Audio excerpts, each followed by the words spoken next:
অভিনন্দন তনু cooking house click করার জন্য। তনু কুকিং হাউসের সব ভিডিও দেখতে সাবস্ক্রাইব করুন এবং বেল বাটনটি প্রেস করুন ভিডিও আপলোডের পর নোটিফিকেশন পেতে। পাকা জামের মধুর রসে রঙিন করে মুখ। ছোটবেলার কথা মনে পড়ে যাচ্ছে, তাই না? দুপুরে রোদে টসটসে জাম মাখা।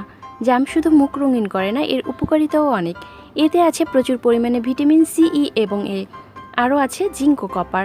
উচ্চ রক্তচাপ, ডায়াবেটিস রোগীদের জন্য খুব উপকারী। কথা না বাড়িয়ে তৈরি করছি জাম মাখা। আমি যেভাবে খাই ঠিক সেভাবেই আমি দেখাচ্ছি। এখানে আছে আধা কিলো জাম, আর এই জামটা খুব নরম, এটা বেশ পাকা জাম। এবার আমি এটা ধুয়ে জল ঝরিয়ে নিয়েছি। এবার এর মধ্যে দিয়ে দিচ্ছি অল্প পরিমাণে বিট লবণ,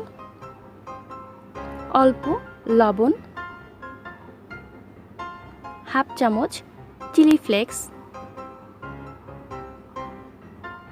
সবুজ এবং লাল দুটো কাঁচামরিচ কুচি,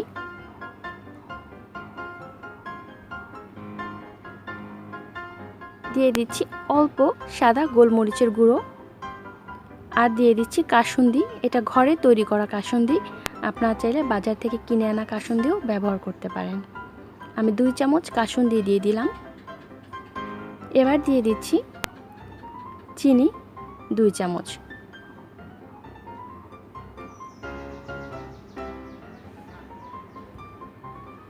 এই সব কিছু এবার আমি একটা বক্স নিয়ে নিচ্ছি। বক্সে দিয়ে দিব। জামটা যদি খুব নরম হয় তাহলে বক্সে দিলেই সরাসরি চলবে, আর যদি একটু কম নরম হয় তাহলে হাত দিয়ে একটু ভেঙে ভেঙে দিতে হবে।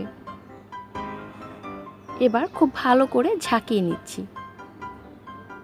আর এই জামের বীজটা কিন্তু আপনারা ফেলে দিবেন না, কারণ জামের বীজটা ভীষণ উপকারী। জামের বীজটা খুব ভালো করে ধুয়ে রোদে শুকিয়ে গুঁড়ো করে নিলে এটা ডায়াবেটিস রোগীদের জন্য ভীষণ উপকারী। একবার ট্রাই করে দেখবেন আপনারা। জাম মাখা হয়ে গেছে, এবার তো খাবার পালা।